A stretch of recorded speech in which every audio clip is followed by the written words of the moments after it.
Boa tarde, todo mundo. Primeiro, é uma honra e uma satisfação estar aqui com o Arthur e Ponzi, que vão compartilhar com a gente um pouco o que é o empreendedorismo, duas histórias maravilhosas de famílias que criaram negócios, criaram marcas, e estão aqui hoje compartilhando um pouco dessa história com a gente. E eu queria falar um pouquinho sobre a questão do sucesso dentro do empreendedorismo. Vocês dois vêm de duas histórias, uma familiar já de 100 anos, uma de segunda geração 1,5. 1,5. A quarta indo para a quinta geração. E eu queria, ainda na quarta, eu queria que vocês compartilhassem, para a gente abrir essa conversa, vai ser um bate-papo informal. Eu queria começar com você, Ponzi, falando o seguinte, quando que o empreendedor percebe que mesmo o sucesso que te trouxe até aqui, não é o suficiente para dar um outro passo? Eu sei que vocês têm uma história de, em 5 anos, algumas decisões bastante radicais. Eu queria que você começasse falando sobre essa questão, que é o risco de mudar, mesmo quando nós estamos indo bem, sempre pensando no empreendedorismo e na perenização das organizações, no caso da... Bem, boa tarde a todos. Eu diria a você, Plínio, que a coisa exatamente acontece na hora em que seu sonho é maior que o bolso. Nós somos uma empresa familiar, de quarta geração, uma empresa que sempre sonhou com o negócio, que sempre, até hoje eu estou na presidência do conselho, aos 62 anos, eu pego um avião, vou até o Nordeste para ver ponto, absolutamente não precisava fazer nada disso, mas até hoje eu sonho com o negócio. E essa é uma família que sempre sonhou com o negócio. Então, na hora que você vê que o seu sonho não cabe no bolso, você fala, você tem duas opções. Ou, de repente, se contentar com o que você tem, ou, de repente, você buscar esse suprimento financeiro. No nosso caso, até 2007, a gente cresceu com recursos próprios, até exatamente 2008. 2008, muito alinhados, como sempre estivemos ao longo do tempo, entendemos que queríamos seguir um projeto maior. No nosso caso, era um projeto de consolidação nacional. Nós tínhamos, na época, uma rede de 150 lojas. A gente tinha toda a clareza que esse mercado é um mercado muito pujante, forte. O mercado de farmácia vai crescer pelo envelhecimento, vai crescer pela renda, vai crescer pelo mercado de beleza, e o Arthur sabe disso. Então, o que se fez? O que se fez foi exatamente buscar, muito alinhado em torno desse sonho, buscar uma parceria, buscamos um fundo de private equity. Tivemos uma trajetória assim, impressionante do ponto de vista de mutações ao longo dos 5 anos que viriam, porque a gente passou de private equity, a gente fizemos uma abertura de capital, posteriormente fizemos um M&A, e eu diria que não é simples adaptar-se, tá certo?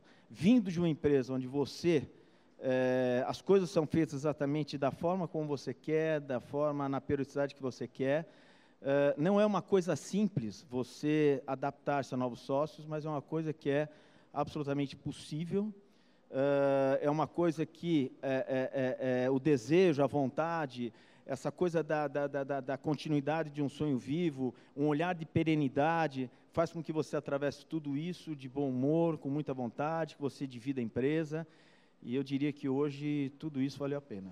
Tá? Excelente, muito bom. Arthur, na mesma linha, para a gente começar essa bate-bola, o Boticário passou por uma história semelhante de sucesso e de se reinventar, quando todo mundo achava que a gente já tinha, né? Como é que é essa história? Eu sei que tem algumas coisas na década de 90, mais recente, agora em 2000 e pouco. Queria que você contasse para a gente o que é sair da grande marca que foi o Boticário para o grupo Boticário, tomando risco, olhando para frente e inovando. Bom, boa tarde a todos.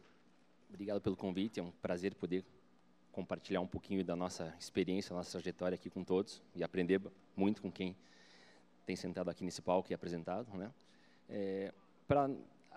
Essa questão dos desafios e como você encara, no nosso caso, tem uma questão muito voltada aos nossos valores, né? Ou seja, nós temos uma paixão por evolução e desafios. É muito claro isso desde o início, né? Ou seja, é uma pequena farmácia de manipulação que o Miguel, que é o atual presidente do conselho, fundou em 1977, fez uma opção pelo modelo de franchise e atravessou, como várias das pessoas aqui, atravessaram todos os ciclos econômicos que o Brasil viveu.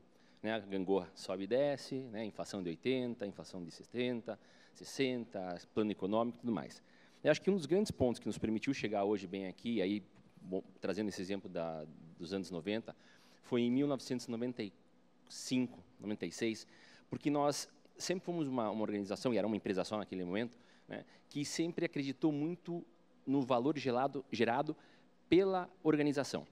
E naquele momento, em decorrência até do histórico que o país vivia, muita gente olhava muito mais para o ganho propiciado pelo mercado financeiro do que provavelmente do mercado da operação, né? Acho que o Antônio deve ter vivido bem isso daí. E nós a gente sempre olhava e dizia, o financeiro é muito bom e no nosso país é fundamental que ele seja bem executado, mas isso vem da operação, você tem que saber operar bem. E naquele momento, onde que nós já tínhamos lá, a marca já era notória, nós faturávamos mais de 100 milhões de reais por ano naquela época, tínhamos os franqueados satisfeitos, nós resolvemos fazer uma grande mexida que veio através da estabilidade da economia do Plano Real, que a gente sempre se perguntou, né, o que ia acontecer na hora que a sirene financeira acabasse. Porque o melhor negócio do mundo, naquele momento, era você comprar com a tabela do dia 30 e vender com a tabela do dia 1º. Você tinha 30%, 40%, 50% na virada da noite. E a gente fazia exercícios, como seria isso? Aconteceu, e nós botamos os nossos exercícios, ou melhor, nossos sonhos, né, como o Antônio me falou, para rodar, e ninguém conseguia entender o que a gente estava fazendo, porque a gente virou uma empresa de ponta cabeça.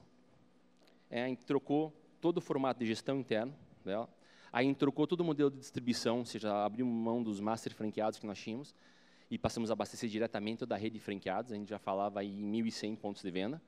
E também a gente mexeu na loja, que era a grande materialização da marca O Boticário para o consumidor. E as pessoas olhavam para a gente e diziam, vocês são loucos, por que vocês estão mexendo nisso daí? Eu falei, estou mexendo porque eu acredito que dá para fazer mais, dá para fazer melhor. E a gente tem a obrigação de fazer isso. Não, mas não se mexe em time que está ganhando. Acho que esse é um grande conceito que tem no país, né? E viva Zagallo aí pela frase. Mas eu não acredito nisso. Eu acho que a gente tem que mexer sim para continuar ganhando. Depende do cenário, depende do adversário. E quando a gente fez essa mexida, que todo mundo nos chamou de louco, e foi muito trabalhosa, mas foi um sucesso, foi a sementinha que originou o que nós somos hoje. Né? Ou seja, as escolhas que nós fizemos lá, trazidas com uma razoável execução até os dias de hoje, fez com que em 2008 nós tomássemos uma segunda grande opção, que sair de uma questão que era mononegócio, monomarca e monocanal, que era o Boticário, para a criação do Grupo Boticário. Né, onde que nós vimos oportunidades de fazer novas coisas, botar para fora o nosso espírito empreendedor, não só dos sócios, mas como também dos executivos que estão conosco, a gente fomenta muito isso dentro de casa, e ocupar espaços que, no nosso entender, estavam abertos no mercado brasileiro. Então, essa mudança que a gente fez, né, eu brinco da vida de mono para multi, também veio dotada de riscos, porque lá atrás é muito fácil você mexer em coisas que não estão funcionando. Todo mundo está propenso a aceitar. Ah, não está funcionando mesmo, então vai lá e faz. Quando você vai mexer numa coisa que está dando super bem, aí que é o grande risco que você toma. Quando a gente criou a figura do grupo, ele disse, para que você está fazendo isso? Né? Para que você está fazendo isso daí? Porque vocês têm uma empresa que cresce, continua crescendo super bem, vocês estão abrindo coisas novas. Sabe o trabalho que isso vai dar? Eu falei, eu sei. Vai dar muito trabalho. Mas você vai estar se arriscando. Gente, não dá para ficar parado. Se eu não vou ficar aqui condenado a não mexer mais para perpetuar meu lugar no pódio ali, para um dia alguém me tirar o pó e botar uma placa, né, foi bom tê-lo aqui durante um bom tempo, não adianta. Então, você tem que tomar o risco para fazer as coisas acontecerem. Muito bem, excelente. E aproveitando aqui agora teve uma frase hoje de manhã do Fábio Barbosa, que eu anotei aqui, que achei super interessante, que ele falou que ele se culpa muito por ser um péssimo contratador, que toda vez que ele foi atrás de um profissional, veio uma pessoa junto. Eu imagino que essa inovação e essa mudança, ela demanda da gente partilhar decisões, buscar pessoas novas, etc. Como é que vocês encararam isso no final de um processo, inclusive, onde vocês passam a ser 50% numa rede de duas histórias de empreendedorismo? O varejo realmente tem uma absoluta... O sucesso do varejo está muito ligado à qualidade, ao sucesso que ele pode ter na contratação e principalmente no desenvolvimento de pessoas. Nós temos tempo de raia, uma executiva predominantemente familiar, hoje uma executiva que se compôs com Drogasil, e eu diria que a gente tem um time muito forte, mas o grande desafio está na base. Como é que você cresce 130 lojas por ano com pessoas de qualidade? Eu diria que a nossa visão sempre foi uma visão de carreira e não uma visão de salário. O varejo não pode pagar salários altos, é mais um varejo com margens tabeladas como a nossa. E todo o esforço foi no sentido de pegar jovens, especialmente de primeiro emprego, há 20 anos atrás, que a gente começou esse projeto de plano de carreira, só com jovens de primeiro emprego. Depois, com a mudança do mercado, a gente hoje trabalha também já com jovens numa idade um pouquinho maior, até 22, 23 anos. E a ideia realmente é oferecer uma oportunidade de crescimento, é mostrar a ele que ele pode crescer, ter etapas de treinamento, um plano de carreira muito claro e definido. Hoje a empresa financia, inclusive, depois de 1 ano e meio, a possibilidade do estudo de faculdade de farmácia, com compartilhamento de pagamento.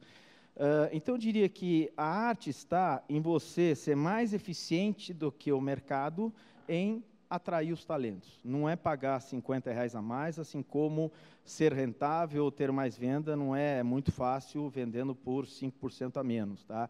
Eu acho que a arte está em você atraí-los com uma oportunidade de carreira, fazendo com que realmente eles sintam, tá certo?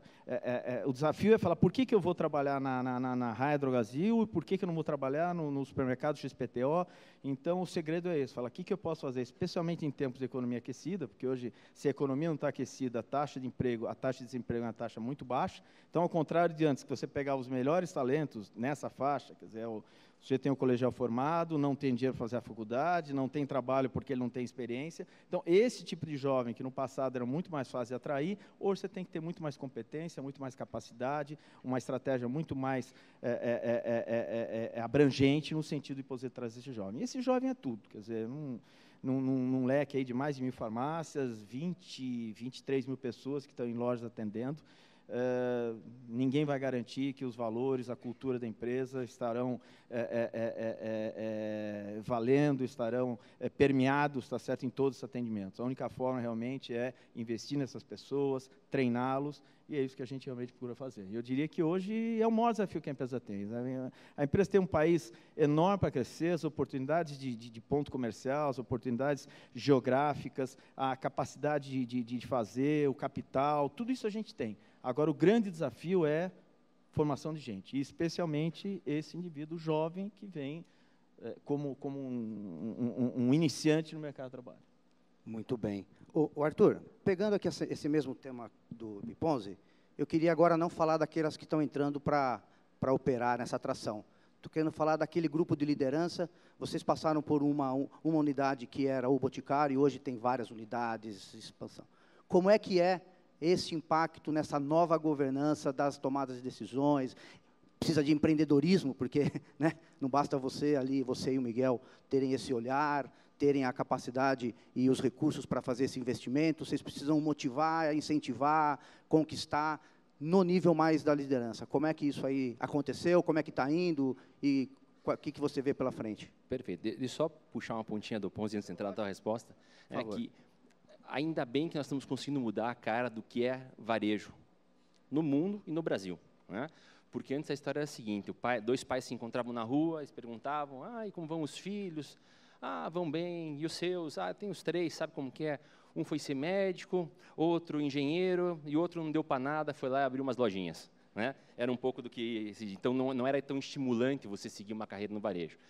Com o que aconteceu, né, na última década, você vê que a maior empresa do mundo foi, e agora volta a ser uma empresa que tem varejo no sangue. Você vai somar os empregos que foram gerados, né? Antes se falava que todos os empregos gerados no varejo não davam emprego de uma montadora. Hoje eu digo que todos os empregos das montadoras não dão, talvez, de um grande operador de varejo do Brasil. Então, esse cenário é importante a gente ter na cabeça para ver a relevância dos papéis, né? Essa mudança que a gente teve, ou seja, de fazer a criação do grupo, para nós foi um processo bastante impactante, porque tinha uma questão estratégica por trás disso daí, né? Não era a questão que o Boticário estava apresentando sinais de esgotamento e crescimento, muito pelo contrário, ele continuaria, e graças a Deus continua crescendo muito bem, e sim pela questão de olhar o país, olhar uma oportunidade de mercado que existiria em 10 anos, onde eu tinha uma crença que seriam 5 excelentes anos e 5 anos não tão bons assim, e chegamos aí em 2013 com anos bons, e a vontade de colocar, né, marcas novas no ar para atender diferentes tipos de consumidores. E para isso, obviamente, que tinha de contar com o nosso time para fazer isso. Só que a tomada de tempo que nós fizemos para fazer isso foi muito curta, porque o processo normal de você fazer a abertura de vários negócios, você coloca um negócio no ar, você roda 2, 3 anos, aperta dos parafusos, mexe, orquestra. Depois que esse daí já estiver andando razoavelmente sozinho, você vai para o próximo fazer. E nós não fizemos isso. Nós decidimos lançar, na verdade, 3 negócios quase que simultaneamente. Um foi em março de 2011, os outros 2 foram em 2012, em agosto e novembro, considerando que a unidade principal tinha um monte de projeto que é quase que uma reinvenção do seu tocar, né? E isso traz uma diferença. Nós tivemos que trazer muita gente de fora. E, ao trazer muita gente de fora, nós tivemos, sim, questões muito boas de trazer uma oxigenação, de trazer coisas novas, mas, por outro lado, também vários problemas. Por quê? Porque nós não fizemos um movimento tão correto, que era a oportunidade de poder mesclar time interno, time que já estava conosco há muito tempo, com pessoas que estavam vindo de fora. Por que nós não pudemos fazer isso daí? Porque, com a velocidade que a unidade Boticário crescia, ela dragava, no bom sentido, as cabeças que estariam sendo alçadas para lá. E aí nós tivemos muita gente nova gerenciando e gerindo gente nova também. Então, foi um super desafio que a gente teve para poder fazer que o processo cultural da organização rodasse forte. Nós temos uma cultura forte dentro da empresa, agora do grupo, né? Então, o processo todo de você fazer isso, de trazer essas pessoas para debaixo da cultura, olhar qual que é o fit que tem ou não, porque nós sabemos que grande parte das vezes a gente contrata por competência e dispensa por comportamento. Entender se essas pessoas têm fit com os valores da organização, né? Cada um vem com o seu histórico, e nós não temos um livro, né, que a gente entrega para a pessoa dizendo o seguinte: ó, a partir da sua entrada aqui você tem que se comportar exatamente assim. Não, a gente quer que a pessoa venha com a sua história, venha somar com a nossa e com os nossos sonhos, mas tem coisas que não cabem, não encaixam, né? E aí foi o aprendizado que a gente teve durante esses 3 anos, de poder entender o que encaixa, o que não encaixa, tivemos que mexer nos times, mas o fato é que, para dar certo, todas as equipes eram dotadas de liberdade para atuar, tinha uma cobrança, assim, do espírito de empreender, e esse empreender, como o Antônio falou, tem que ir na loja lá, sim, tem que visitar, tem que gastar salto de sapato, não ficar sentadinho no escritório, no ar-condicionado, achando que ali a planilha vai resolver a vida dele, né? Tem que fazer acontecer, tem que saber gerir as equipes e tem que estar debaixo dos nossos valores, porque o que mais a gente preza são as pessoas que estão conosco, né? E aí foi um processo que a gente teve que se desdobrar para poder fazer com que as coisas estivessem dentro de um bom nível, de um bom controle, e garantir que a gente pudesse ter a execução que a gente conseguiu fazer nesses anos, né? Ou seja, teve um papel bastante destacado o time que a gente chama de corporativo, que, no meu caso, o CFO, que é o Fernando, o Henrique, pessoas que estão há muito tempo comigo na organização, já que a gente optou por lançar os novos negócios fora da nossa base, que era nossa base em Curitiba. Nós lançamos tudo aqui em São Paulo, pela velocidade que a gente precisava de atrair pessoas e tudo mais. Então, a gente se deslocava o tempo inteiro para garantir que um pedaço da presença física pudesse suprir essa questão da proximidade, dos valores e tudo mais. Quando você estava lá, na unidade Boticário e num primeiro momento, né, ou seja, do negócio, quando existia algum problema, você cruzava a porta, abria lá, entrava e resolvia. À distância, agora a gente tem fábrica na Bahia, tem CD na Bahia, tem registro, você tem que encontrar as mecânicas corretas para você poder fazer isso daí. Mas o grande ponto é como que você garante que a cultura e os valores da organização fiquem perpetuados. Muito bom, excelente. Eu vou começar a mesclar aqui com algumas perguntas que estão vindo da plateia. Vieram 2 até agora, que acho que vale a pena. E uma eu queria associar, o painel aqui lembraram grandes marcas, novos consumidores, criando empresas admiradas. Eu queria falar um pouquinho sobre esse consumidor, né? Hoje a gente tem ouvido e tem acompanhado no mundo uma busca por propósitos, né? Eu tenho aí o tema da sustentabilidade cada vez mais uma agenda estratégica. Eu tenho questões como o capitalismo consciente, tem uma questão de responsabilidade social. Dentro com esse olhar do propósito, nesse novo consumidor, não só pelo viés da tecnologia, que nem eu estava comentando aqui, Eu estive nos Estados Unidos no começo do ano, em Nova York, num evento de varejo, na NRF, falando sobre as novas tecnologias, e o motorista que estava escutando a conversa falou, espera aí que eu vou mostrar para vocês como que funciona isso. Ele parou o ônibus, entrou numa farmácia, na hora ele recebeu uma mensagem com umas ofertas por causa do perfil dele, etc. Então, esse tipo de coisa que é mais fácil, mas do ponto de vista de como é que vocês, essa é uma pergunta que eu gostaria que vocês elaborassem um pouquinho, estão trabalhando para essa conexão dessa marca Raia Drogasil, dessa marca Boticário, quem disse Berenice e assim por diante, com esse novo consumidor, se tem alguma estratégia de dar um pouco mais de sentido a propósitos que transcendam as necessidades únicas de cada um. Olha, eu diria que hoje entender o consumidor é a chave de tudo. Eu diria que acho que talvez num futuro não muito distante, acho que a gente vai olhar o resultado da empresa por cliente e não por loja. Apesar de serem 400 mil pessoas que entram por dia nas lojas, eu não duvido que a gente... 400 mil por 400, dia? É mais que o Maracanã, ou 450, acho que até um pouco mais, por dia. Então, eu diria que entender esse consumidor, tá? Entender os movimentos... Dá para vender tráfego já. Oi? Já dá para vender tráfego dentro das lojas. Não, dá. Como não? Então, entender o consumidor, ter ferramentas para que a gente possa entender que produtos ele quer, entender a sensibilidade a preço. Tudo isso é alguma coisa que o varejo que fizer isso também vai sair na frente. Quer dizer, a gente tem um canal hoje de internet. O canal de internet a gente entende que é meio, não é fim. Nós não acreditamos, tá certo, no canal internet em si, mas a gente entende que a internet associada a todas as funções que a gente possa ter para rastrear o cliente, para aonde ele estiver, para poder capturar, tá certo, todo o rastro, todo o desejo do cliente.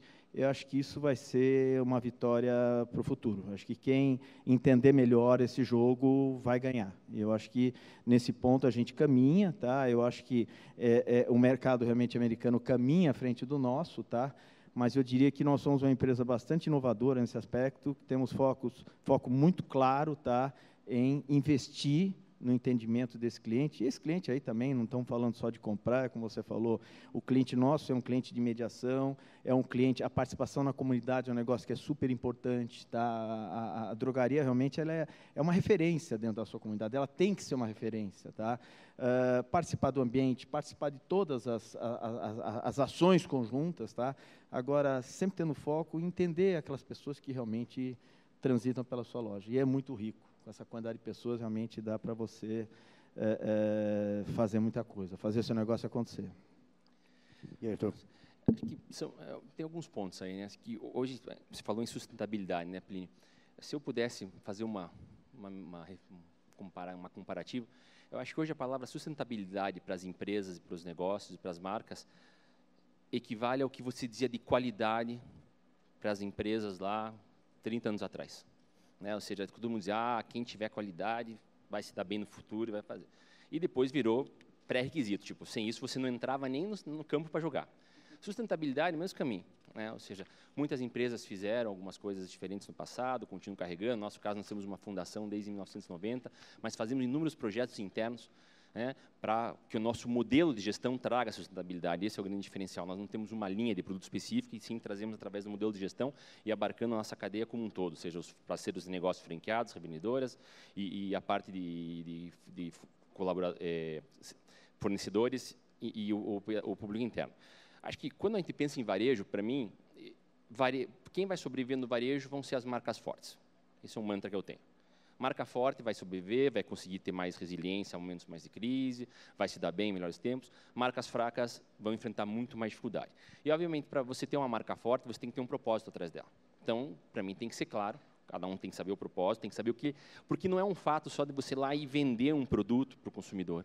Não é na verdade, você tem que estabelecer um relacionamento com ele a longo prazo. Já ficou para trás aquele tempo que se fala, puxa, eu tenho um programa de fidelidade. Claro que é bom. Quanto mais você compra, mais você leva. Esse tempo está passando, ou já passou. É quanto mais você se relaciona, mais você leva. né? A parte de trocar pontos, dar um brinde, é um pedaço dessa questão. E, para isso, você tem que ter muito claro qual é o propósito que você tem. E é o que a gente procura fazer. Na marca Boticário, por exemplo, a gente tem uma questão muito forte que fala do poder de transformação da beleza. Quanto ela pode mexer o mundo, construir um mundo mais belo. Dando um outro exemplo, eu vou para Quem Disse Berenice, que é outra marca que a gente tem, que prega a liberdade. Tipo, não tem regra no jogo, no mundo da maquiagem. Você pode fazer o que você quiser, e se não gostou, você apaga. Você consegue traduzir isso. Só que aí você passa por alguns pontos, que quando você fala disso, as pessoas podem pensar, mas lá você vai e faz uma comunicação. Gente, não é só comunicação. Marca 360, é todos os pontos que vão estar tocando a relação da sua marca com o consumidor. A maneira como o porteiro abre a porta do prédio onde você está instalado, a maneira como a menina atende o telefone, já começa dizendo quem você é e como você se posiciona. Então, o cuidado que a gente tem que ter é cada vez maior, porque o nome do jogo é consistência. Consistência no 360 e consistência no longo prazo da sustentação das suas ações. E aí, quando você citou, né, o exemplo dos Estados Unidos, que vai lá e realmente tem que beber inspiração em várias partes do mundo, como o pessoal vem beber muito no Brasil hoje, graças a Deus, aqui. Várias das empresas brasileiras têm muito para contribuir. E eu fui fazer uma visita há um ano e meio atrás. Peguei meu time de executivos de varejo, a gente foi passar uma semana fora da NRF, a gente decidiu fazer uma viagem separada e fiquei metade do tempo em Nova York e metade do tempo fui para Chicago. E aí uma consultoria nos estava auxiliando e falou, olha, vocês vão ver isso daqui, tem esse aplicativo que faz que você entre, marque ponto, e outro que você ganhe só por ter passado na porta, e outro que você vai ser atendido na loja dessa maneira. Gente, foi um fiasco. A gente entrou, foi fazer, o aplicativo não funcionou. A experiência que era para a gente ter não existiu, né? Então, isso é ruim? Não. Claro que é ruim, né? Mas o que eu quero trazer com isso? Que não adianta só ter o aplicativo, né? Se aí não tiver execução bem feita, e a execução é feita pelas pessoas que compõem a organização, que tem que ter a marca no sangue, não acontece. Você vai comprar um monte de aplicativozinho lá. Vamos fazer que nem a Best Buy, né? Ou seja, você vai lá, faz todo o código de barras, tudo bacana, você vai comprar, o pessoal ia lá e passava o celular na frente, tirava uma fotinho, para perguntar qual era o preço que tinha na Amazon, para já comprar dali o negócio. Aí que a Best Buy começa a botar bloqueador de celular dentro das lojas para não permitir mais esse movimento. Não é por aí que você vai ganhar o jogo, né? Vai ganhar o jogo de outra maneira, na execução, no bom atendimento, na perfeição, no prazer que o cliente tem e ir até lá. E, no fundo, quando você traz inovação, para mim, a inovação maior não é nos gadgets. A inovação maior, para mim, é como você encara o consumidor, porque a gente fala muito em multicanal, e é uma realidade. Mas, mais do que multicanal, de você ter os canais em paralelos, na verdade, a grande equação é o omnicanal. É quando você bota o consumidor no centro e entende como ele quer se relacionar com você, com as suas marcas, como ele quer fazer aquisição, como ele quer ter experiência. E aí você começa a trazer, sim, as reais inovações. Muito bem. Excelente. O Arthur, aproveitando essa colocação sua aí sobre a pessoa e a tecnologia, eu queria voltar aqui para o Pipons e falar um pouquinho sobre como é que está sendo aí. A gente falou um pouquinho, você comentou comigo rapidamente que pessoas para você é a grande agenda. É a grande agenda. O que você considera hoje, do ponto de vista de liderança, o maior desafio seu para conseguir esse engajamento das pessoas, que parece uma coisa muito forte para você, em todos os níveis da organização? Como é que você faz, não só o consumidor que está lá fora, as pessoas que estão dentro da sua empresa, como é que, já que não é o material que atrai, sabe, essa questão tem algum propósito, tem uma proposta, eu não sei se vocês estão, a gente está falando um pouquinho sobre o capitalismo consciente, do Master Foods, etc. Tem uma questão de envolver a comunidade como um todo, não só quem está dentro, quem está fora, que vai criando um movimento de propósitos interessante. O que você está fazendo hoje dentro, como chairman? Eu digo que deve ser feito, até porque tudo compartilhamos, embora hoje eu não sou CEO, mas o grande desafio, quer dizer, no início dos anos 90, a gente começou a trabalhar com uma agência de branding, era um negócio assim, completamente, falava, mas o que vocês estão fazendo aqui, gente? Vamos tocar a vida é feita de concreto. Eu que sou engenheiro, então, a coisa vale a concretude, tá? E a gente aprendeu muito e nunca mais, ali para frente, a gente deixou de trabalhar a marca, tentar entender, tá certo, o que a gente era, o que a gente gostaria de ser, sair do caminho, tá certo, de simplesmente seguir o líder. E não é simplesmente você construir, entender, tá certo, tua vocação e construir uma marca e colocar valores, regras de conduta numa parede que faz com que você possa ter sucesso. O grande desafio é você entender que a todo momento você tem alguém atendendo algum cliente. Não só isso, você tem também um comprador atendendo um fornecedor. Você tem uma assessora de imprensa conversando com a imprensa. O grande desafio é como é que você dissemina e como é que você mantém isso. Tá? Especialmente num negócio como o nosso, que realmente ele não permite deslizes. Num mundo que hoje você está pelado, você está na internet, você está... O que você faz, o como você fala, o como você se manifesta na loja, em qualquer lugar, ou seja qual for a interface, você realmente tem esse grande desafio, ainda mais com uma empresa tão pulverizada como a nossa, que é o desafio de você, depois que traz as pessoas, depois que você consegue realmente engajá-las dentro de um projeto de carreira, você conseguir fazer com que realmente elas vistam aquela cultura, com que aquela marca, aquele jeito de ser, fique impregnado. Isso é fundamental. Muito bem. Veio uma pergunta aqui direcionada para os dois, que acho que faz sentido. Como equilibrar, tem bem a ver com a operação dentro do varejo, como equilibrar o crescimento das empresas que vocês comentaram aqui e manter a experiência da marca para o cliente final? Entendeu? O que isso traz de dificuldade? Não só para aquela marca que já é, tipo no caso o Boticário, como marcas novas que você vai criar novas experiências, talvez, né? E do ponto de vista do varejo da saúde, como é que é? O que tem de diferencial naquele contato ali? Né? Acho que o grande ponto é cada marca tem que nascer de volta com o seu propósito bem definido. E aí você entender que existem momentos diferentes nas marcas e aí, obviamente, nas unidades de negócio que você toca, tem que ser amplamente entendido por todos, não só por você que está querendo que as pessoas façam isso, não só pelo time que está à frente da marca, mas por toda a organização. Porque vão existir diferenças. E as diferenças, na verdade, são diferenças bestas de dizer o seguinte, mas a cadeira que se comprou para a unidade nova é nova. Óbvio que é nova. E a minha aqui, que pago a conta há 10 anos, 20 anos, está aqui e não está. A gente cai nesse tipo de coisa que a gente mexe com gente. Gente tem sentimento. Né? Não é programado fazer. Então, tem que ter um entendimento disso, que existem diferentes estágios, diferentes velocidades, aprendizados, alguém já aprendeu muito, outro está começando a aprender, a troca vai ser rica também no negócio do startup, ou seja, de quem está trazendo a experiência do fresco, que está começando, para poder trazer e irrigar a unidade maior, mas, no fundo, muitas empresas, às vezes, adotam um modelo um pouco diferente, você faz o startup fora de casa, para não ter esse risco de estar contaminando, vamos colocar entre aspas assim, você faz startup fora de casa, para não estar tendo que ficar mexendo no seio da organização grande, você vai fazendo e depois, quando tiver um tempo, você joga para dentro de casa. É uma maneira de fazer, eu não tenho críticas, eu tenho a nossa experiência. A gente preferiu fazer isso dentro de casa. E dá trabalho, porque você tem que contemporizar as coisas. Tem desde a pergunta de quem está pagando a conta, até qual a contribuição que você está fazendo, mas tem que ter maturidade. Acho que todo mundo tem que estar alinhado no que se quer fazer, tem que ter um espírito de grupo para fazer isso, né? A gente tem que entender que isso é melhor para o grupo e não tem a questão que é um desejo de um só. Se a gente entende que é melhor para o grupo, a gente tem que alinhar as pessoas para fazer isso daí, sabendo que velocidades e desafios são diferentes. E dentro disso, tem que ver quem está disposto a ficar e fazer, porque não adianta também ficar, não, disso aí eu não jogo. Então não joga, querido, joga em outro lugar. Eu quero dar um pitaco na linha, quer dizer, a tua pergunta foi um pouco longa, eu peguei um pedaço que talvez seja interessante comentar, que é exatamente a coisa da construção da marca, tá? Que com o tempo, na hora que você fala marca versus crescimento, como é que você lida com isso?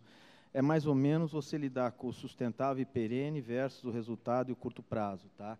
O grande perigo de um crescimento acelerado é você abandonar seus valores, tá? Em prol de um crescimento acelerado que naquele instante produz resultado, mas que a médio prazo pode te destruir. Eu acho que uma forma da gente entender bem isso, e muitas vezes dá para aqueles que têm um pouquinho mais de dificuldade de lidar com a abstração, e às vezes vejo muita gente pensando assim, principalmente numa idade jovem, uma marca consolidada é o melhor passaporte para você ter uma margem melhor. Ponto. A gente entra em mercados novos, do Nordeste até o Sul, dos pequenos aos grandes.